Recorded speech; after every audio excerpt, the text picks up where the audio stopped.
Nahiga kapakasama ng baboy. Ang pelikula punong-puno ng kababuyan.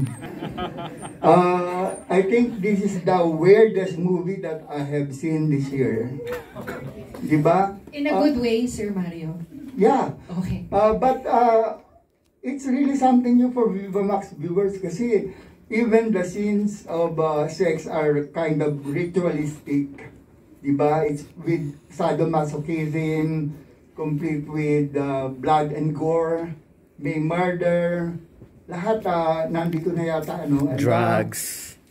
Bumilib talaga ako kay Stephanie. How did you feel doing all the things that the difficult things that you did in the movie? Gusto ko lang magpa-thank you kina Direk Bobby, Direk Jackie. Ayan. Sila po talaga yung tumulong sa akin kung paano ko po ma-portray talaga yung character ko dito. So, may kasabayan po kasi kami ni Direk Jackie dyan eh. Kung kaya ni Direk Jackie, kaya ko rin po. Thank you. Ganoon siya pala ang peg mo. Yes po. Kay Direk Bobby naman, paano mo na-conceive yung mga eksena sa pelikula na talagang there's nothing, no word that can describe it best, but really it's weird. Even the way the scenes are blocked and built up. Salamat po at na-weirdohan po kayo. Ayun po ang intention. Well, una sa lahat, syempre, may baliw na writer, co-writer din po ako si Juvie Galamiton. Nakasama ko po mula Bula. Ay, sa Viva Max po Bula, yung last project din namin. But at the same time, we had to think metaphors and visuals po talaga. Kasi kung napansin nyo, kakaunti kahit si Steph, kakaunti po ang dialogue, talaga. Mata talaga pinakikilos niya. Ayun po ang inisip po namin ang journey ng isang addict, pero dinikit po namin sa metaphor po ng buhay na ina-undergo po niya at ng mga decisions po niya. And dun, from there, dun po namin naisip yung mga visual metaphors po namin. Napansin ko lang, parang walang nangyari dun sa character ni Carlos and then he wasn't given the punishment that he deserved. Yes po, wala po. Ang arko po kasi natin talaga ay na kay Martha/Gina. And si Carlos po sa dulo, ayun po ang isa din sa mga punot dulo kung bakit pinagdaanan ni Martha Gina yung buong kwento. So si Carlos po ay biglang nawala na lang at tumakas at naging isang pugante po. But you got very good support from Mercedes and Milen. Grabe, ang galing, lalo yung Milen, yung first time ko lang siya nakita and she's very good in this kind of role. Oo nga po, sana po nandito siya ngayon, kaso nagkasakit po siya, tapos po ng lagnat po niya today, nagpapaumanhin po siya, pero breakthrough, parang breakthrough performance po ni Milen ito, nakaka-proud po. And I'm glad na napansin niyo po siya. And congrats sa production. Ayan, hi, congratulations, Direk. At nakalagay dun sa taas, maiba naman para wag magsawa. So, may feeling ka ba, Direk, na nakakasawa na rin ang mga sexy movies? Hindi naman po. Sa dami, siguro parang kami gusto naming gumawa lang ng iba to diversify our work. Pero pagkatapos nun gusto din namin bumalik at gumawa din ng mas risque. Kasi po ang na-enjoy ko po kasi sa Viva Max ay nabibigyan ako ng freedom gumawa ng mga ibang bagay na hindi magagawa sa regular mainstream movie. So syempre add-on na lang din yung mga sex, pero para gumawa ng isang pelikulang katulad ng Kahalili, it takes a Viva Max to do something like this po. Yes, Direk. Katulad, medyo shocking nga yun ang reaction namin. Pero ikaw ba, personally, nung napanood mo yung pelikula, anong na-feel mo? Natuwa naman po. Okay. Na-achieve ba yung goal mo? Ano ba talagang pinaka-goal mo? Para sa mga eksena po ngayon? Actually, intentionally pinahaba talaga namin para sige magsawa tayo. Yun nga.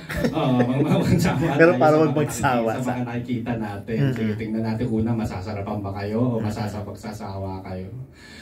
Parang ayun po, and it goes hand in hand po kasi pinagdadaanan ng character sa kwento po. Pero parang mga 10 sex scene yung no? Parang walo po. Parang mga ganun no? Parang binibilang kasi namin para medyo may time na sunod-sunod yung... Pwede din niyo po timingan, maglaba po muna magsaing.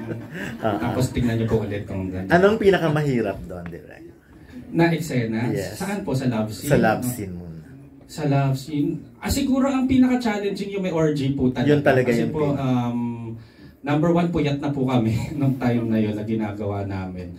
And ayun nga po, para mabigyan ng direksyon yung ganong karaming tao in the fastest way possible, medyo nakaka-tense na din po talaga.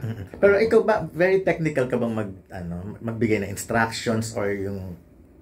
Opo, kami po ni Jackie yan eh. So kapag ginagawa po namin yan, eto may counts, may units, so ito ang gagawin, ganyan po. And then afterwards, the emotions will come from the actors. Wala na mga drawing or...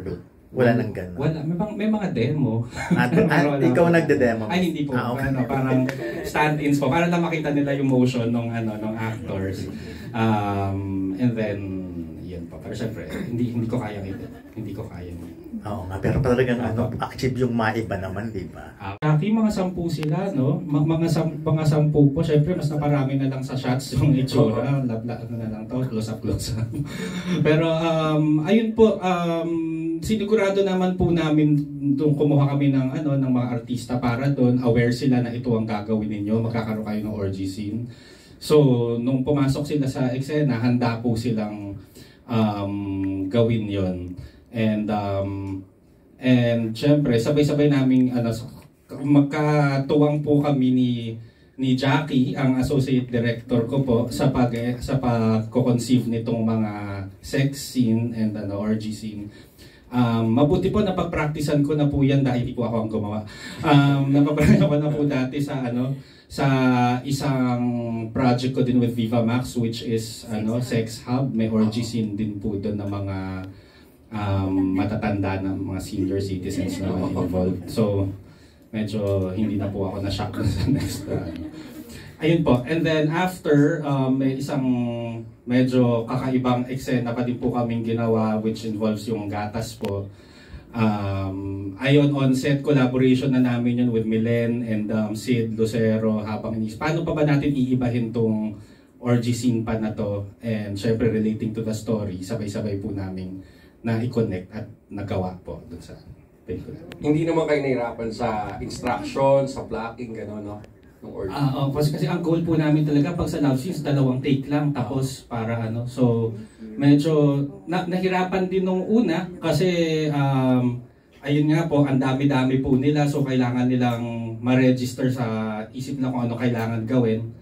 So parang isang malakihang correction at pakikipausap na matindi po sa kanila para ma-execute na nila na tama dahil paumaga na po noon nung ginagawa namin. Okay, one last question, Derek. Isa pang remarkable dun yung transfer yung milk from mouth of Milen to Sid. Nahirapan, paano nyo na-convince si Sid na gawin yung ganung eksena? Actually, close naman talaga si Milen at si Sid. So, sila po talaga ang nag-isip nun. So hindi po kung honestly parang na-inspire na sila sa eksena, honestly speaking, hindi na po galing sa akin yun, parang biglang nagkaroon sila ng bright spark and idea, direct ito gagawin namin o sige, okay ba sa'yo? Sige, okay. So ginawa po nila yun. Nagdagdag tapang po na eksena. Okay, thank you. Parang siya tawag doon, ito yung pinagdadaanan yung journey niya is tungkol kay Martha na kung paano niya inabuso ang sarili niya, kung paano niya inabuso ang buhay niya, at ito ay kung paano siya kainin ng konsensya niya po. Hanggang sa maranasan niya kung paano ang isang moment kagaya ng panganganak at pagkakaroon ng anak ang kanyang ang chance niya for redemption na makapagpapabago sa kanya. Ayun po. In a mindfuck way. Having said that, sinong dapat manood ng pelikula? Siguro, well, horror fan ako. So medyo feeling ko, masasabi ko kakaibang horror po ang Kahalili. Although hindi siya yung usual scares at usual mga multo. Ayun po, mga well, Viva Max fans of course, na feeling ko mabubusog naman sa mga eksena. And those na na mahilig sa mga psychological thriller, psychological drama, and horror movies po. Yan po.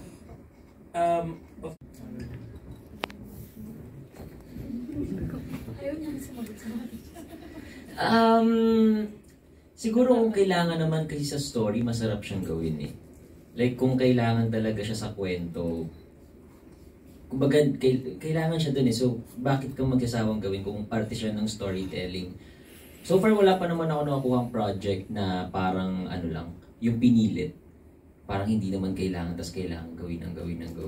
Pero so yun, swerte din ako sa mga director na napunta ako. Kasi maayos yung pagkakagawa ng mga pelikula. So yun, hindi naman po ako nagsawa. Saka iba-iba yung partner mo eh. Sa akin naman, hindi. Kasi work to eh. So, Viva Max tayo, di ba? Kaya, tinanggap na lang. And, hindi siya nakakasawang gawin. And, hindi din siya bastos gawin. Ayun. Thank you po. Congrats, Steph. Kadami, pero kasi sa drama yung favorite ko eh. So, pero yung sa horror, nung tumatak talaga sa akin yung Feng Shui. After Feng Shui, medyo doon ako na-inspire ikutan yung mga horror stories po na iniisip ko. Pero ang pinaka-favorite ko sa kanya, bata-bata, paano ka ginawa. Ang gaganda ng film. Okay, thank you. Thank you. Yun, kakapanganak lang po sa kanya. So, parang kailangan habang nag-shoot po ako yung kaba ko po hanggang dito talaga, na pagkatapos, kailangan tapos na, hindi na uulit. Ayun po. Thank you. Congratulations. Huwag silang manood. Minsan may mga taong nagtataas ng kilay pero sa loob ng mga kwarto nila enjoy sila. may mga ganun din. Para sa akin, may sining kaming ginagawa. Sa bawat eksena ng mga love scene and intimate scenes namin, very technical ang pag-execute namin at may artistry ang sinusubukan naming gawin. Hindi madali ang ginagawa ng mga sexy star natin dahil sinasubject nila ang sarili nila sa panghusga, pero sa totoo lang sila ang pinakamatapang sa lahat. Yes.